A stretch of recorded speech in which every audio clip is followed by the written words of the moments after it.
Im Museum steht ein großer Umzug an. 2 Gebäude müssen saniert werden und aufgrund dessen müssen alle Objekte in das neue Tiefdepot umziehen.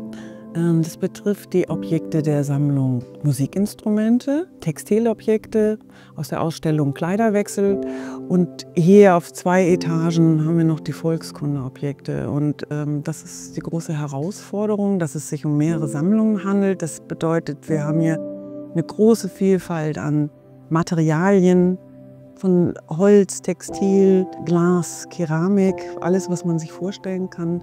Und auch an Objektgeometrien, von der Postkarte, dem Fingerhut, Gläser bis zum Flügel. Es müssen insgesamt 60.000 Objekte umziehen. Davon befinden sich ca. 10.000 hier in den Ausstellungsbereichen und der Rest im Depot. Jedes Objekt wird vor dem Transport gereinigt. Bei der Reinigung wird es auch begutachtet und es kann in der Datenbank auch vermerkt werden, Informationen, die für spätere Maßnahmen relevant sind. Natürlich mit den Basisdaten, Inventarnummer und ganz wichtig der Standort. Und es gibt einige Objekte, die eine besondere Maßnahme noch erfordern im Vorfeld, vielleicht Fassungsfestigung, Furnierfestigung. Oder für den Transport müssen sie demontiert werden. Objekte, die zu groß sind, ja, für den Lastenaufzug, für die Tür, die müssen wir im Vorfeld demontieren und unten im Tiefdepot dann wieder aufbauen.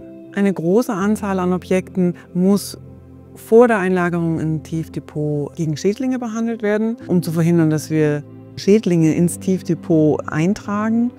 Dafür haben wir im ersten Untergeschoss eine große Anoxia-Kammer. Die Objekte werden dort 4 bis 6 Wochen unter Sauerstoffentzug behandelt. Es werden alle Objekte mit Textilien und auch andere organische Materialien behandelt. Im letzten Jahrhundert wurden viele Biozide zur Schädlingsbekämpfung eingesetzt, wie DDT, Xylemon oder auch Arsen. Diese Biozide sind noch am Objekt und finden sich im Staub wieder. Hier die Objekte in den Ausstellungsbereichen, die können mit einfacher persönlicher Schutzausrüstung bearbeitet werden, mit einer Maske, Handschuhe und einem Kittel. Bei stark kontaminierten Objekten, zum Beispiel die Textilien, da müssen wir wirklich mit dem Vollschutz arbeiten, also so ein Tyvek-Anzug mit Kapuze auf und einer Gebläsehaube. Und da man die Textilien nicht komplett abreinigen kann, wie jetzt eine Holzoberfläche, die ich schön abstauben kann, sondern bei Textilien durch das offene Gewebe können wir nicht von einer 100%igen Reinigung und Abreicherung ausgehen, müssen die unter so hohen Schutzmaßnahmen gehandelt werden. Und gleichzeitig bei der Umlagerung müssen wir auch die Objekte im Tiefdepot wieder auspacken und auch dort im Regal sichern. Nicht jedes Objekt kann man hinstellen und es ist fertig, sondern die müssen wieder montiert werden, sie müssen gehängt werden oder auch fragile Objekte gesichert werden. Also auch dort haben wir dann noch viel zu tun. Hier im Museum müssen wir einfach gewährleisten, dass die Objekte, die teils einzigartig sind und unwiederbringlich, ohne irgendwelche Schäden umziehen.